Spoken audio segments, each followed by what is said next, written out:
Na ba kayo ng puppy sa loob ng aquarium? Papakitaan ko kayo ng puppy sa loob ng aquarium. Although marami kaming dito, mga puppy, mga dogs na pala, dogs.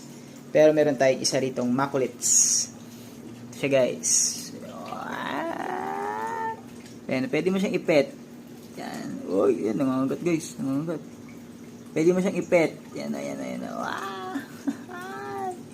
Gutom ka pa rin. Gusto ko hawakan yung ulo niyan guys. Pero very gentle lang syempre. Ayan.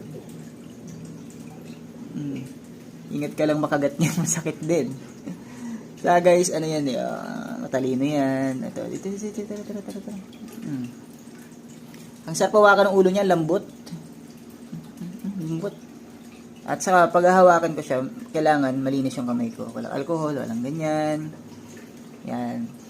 Ito nga pala aking flower horn. Kampa line to guys. Kampa kung hindi nagkakamali. Binigay lang to sa akin. Mga maliliit pa.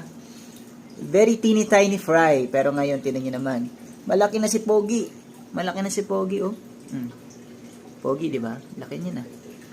Dito nga lang siya sa 15 gallon tank ko. Pero okay naman siya. Boom! Kita nyo yun guys. Talino yan. So that's one of my pet. Marami akong pet dito. So, ito naman yung aking mga gapi na nanganak na. Dami. Ito. Diba? Daming anak. So, surprisingly, hindi na nila kinakain yung anak nila. Ito kasing variant na to, o strain na to. Talagang nangangain siya ng anak. Kaya lang, yan. Na-observe ko, hindi naman na siya nangangain ng anak. So, pwede na. Don't forget to follow me guys para sa mga tip about sa fish keeping at sa pag-aalaga.